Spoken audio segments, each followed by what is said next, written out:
Here on stage now with Scott Amos, who is the executive producer of Lara Croft and the Temple of Osiris. Now, Guardian of Light came out of nowhere on me, surprised me, and became one of my favorite co-op games of last gen. Well, you're not alone in that, right? You know, 2010, it was one of those games that people didn't know it was coming. It was kind of that Crystal's way of saying, let's restart Lara Croft in an exciting, accessible, get everybody in there in a co-op adventure and say, we're back as Crystal. We're back as Lara Croft in a new direction. Before we went all the way with the reboot of Tomb Raider, and now we're back to Lara Croft with Temple of Osiris. Excellent. And you came with some gameplay here. We're going to take a look at some footage of Temple of Osiris. Now, what's new in Temple of Osiris? What's the the biggest thing for us is pushing it both from last gen to next gen, right? So it's all 1080p, it's all high def gaming, you know, Xbox, PS4, PC, but it's also 4-player. Right? Guardian was 2-player, which was awesome to have you and your buddy on a couch playing together.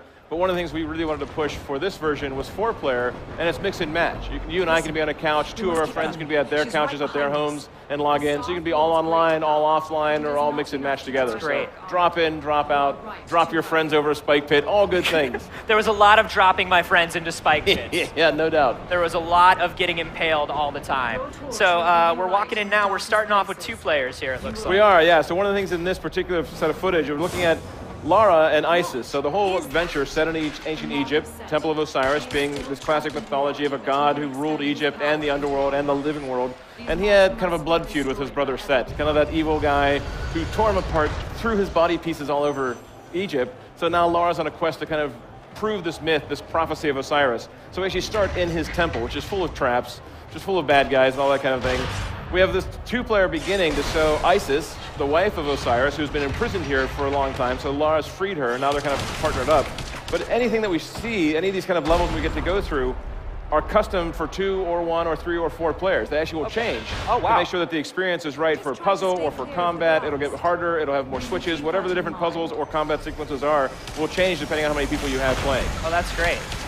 And then we split them into classes where we have Lara and a new character named Carter Bell. It's kind of the archaeologist class. They have grapples, they have torches, you know, they have their weaponry, and then you have the Egyptian class, the 2 gods, Isis and her son Horus. Okay. They're more the magic, right? They have a staff of Osiris. They have a light beam they get to use. Kind of Toltec, who was the character from Guardian, had a spear. Right. In this game, we wanted to keep that asymmetry. We think it's really important for you and I to have a slightly different perspective on the game. Yeah, for sure. So we have to partner up, do things that one can't do alone, but they can do together.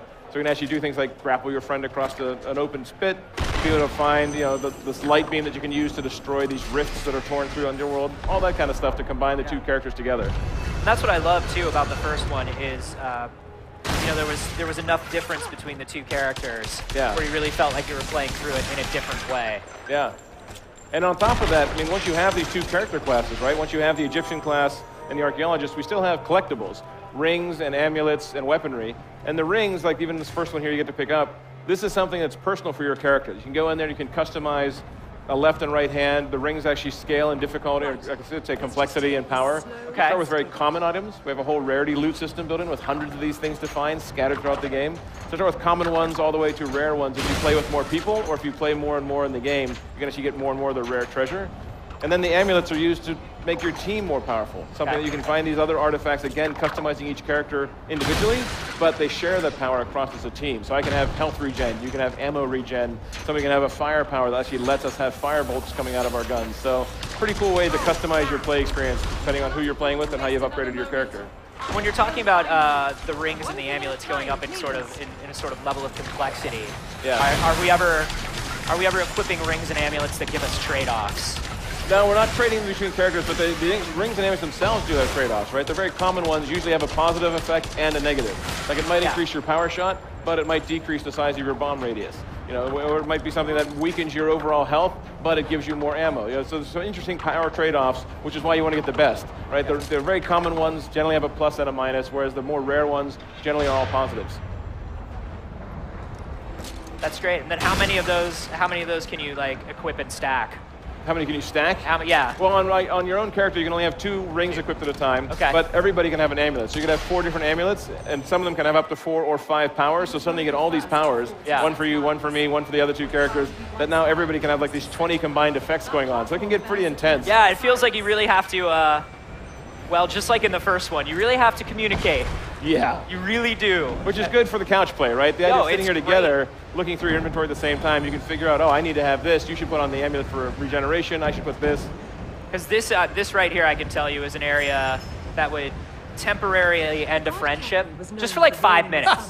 when we played Guardian of Light, this was the sort of thing. It's like, no, just let me roll the bolt. Stay away and let me roll the bolt. Oh, that absolutely happens, right? And again, these rolly balls, instead of boulders and we upgraded even them for next gen. Right now, they dynamically light the world. So they have a little bit of sunlight inside of them that actually light things. They can light things on fire. Things like this, the bombs are back from Guardian, where you can drop bombs for puzzles. You can drop them to attack enemies. You can also attack your friends with them. Yep. So since you have a limited amount of loot in certain areas, you might have to actually kill your buddy or stop them from being able to get to where your particular treasure is. In this case, like a machine gun that you can pick up, you might want to get that before your buddy does. So you drop a bomb, they try and get there, you blow them up so you can get past them while they're on the ground picking themselves back up. It's amazing how the best co-op games really switch between co-op and competitive. It is that kind of co-opetition, right? It's the idea that we're definitely together on one adventure, going through this entire story, trying to solve this mystery of Osiris, but we're still competing. You still all have a score. You can even see on the display, the HUD display there, that you have a multiplier. So as your character's power meter gets up there, you're actually getting a multiplier on everything you accumulate. So all the gemstones you get, which you buy your gear with, all the points that you get, because you still have a challenge between who gets first, second, third, or fourth place through the tomb, and then you actually use those as challenge unlocks for other quests, or even things like this.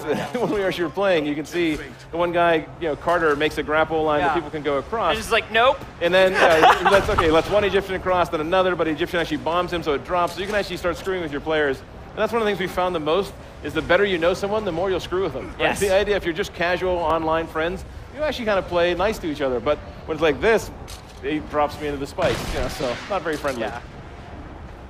Yeah, there were a lot of, I'm sure there will be a lot of multiplier ending moments that I'll need to get revenge for. Oh, there are, for sure. And you can even see like these guys right now, talking about the amulets and power-ups, you can actually see their hands are glowing right now. It's one of the amulet effects that lets them all have fire. So whenever they're shooting, whether it's the staff that the Egyptians carry or any of the weapons that the other characters carry, they actually will fire off fire bullets right now, or fire beams, so that you can actually light things from a distance. So you can actually kind of upgrade in a very unique way. And then I like that the Egyptian class is able to use themselves as like a stepping stone. Yeah, exactly. Yeah, so that's something like Kotek had a shield that you can hold up back in Guardian, but the Egyptians have a magic shield they can put on. And then this thing is actually from ancient Egyptian mythology. It's called Amet. It's actually a she. Amet is actually a crocodile mixed with a hippo mixed with some lion. It's a very bizarre mix of things that as soon as you're scarred at the beginning of the game, you're cursed, marked for death, this thing will hunt you down every time you're inside of a tomb. So it is just a monster of destruction. When you talk about the next gen, all of this stuff you see from the lighting, the atmospherics, all the destructibility that we've added into the world, all of that stuff comes from being able to put that much horsepower into it with next gen. I love that there was an alt path there on top of those towers. Yeah, exactly right. Having these skeletons up there that can launch these things at you, the game gets progressively harder the more characters you have in it. So you actually get more enemies, you actually get harder traps and puzzles, you have a bigger fight for the loot that you can accumulate. So it's not always great to have your extra friends around if they're screwing with you, or you're trying to get away from this giant crocodile thing chasing you out of a temple. That's when I just leave a bomb and run ahead. Like, sorry, dudes. Exactly. You'll see it here happen, right? You have 3 at the end. One guy respawns, but when you respawn, it costs you something, so you've lost some of the stuff you gained because you had to respawn. But here they have to help each other. One guy grapples the other one up, and then if they try and grapple, like Lara trying to grapple Isis up here, if it doesn't work right, suddenly they get both pulled off the edge.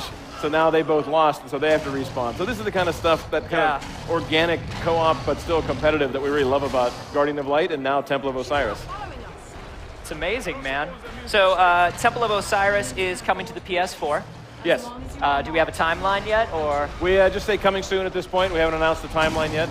But for us, it's certainly, we love to hear from our fans. That's why we went back to ancient Egypt. That's why we went and made a sequel. So we'll get it out there as soon as we can. Awesome, man. Well, thank you for showing it off. I love the look of it. I cannot wait to just cause some real feuds between the people that I love. We can't wait for you guys to enjoy it. PlayStation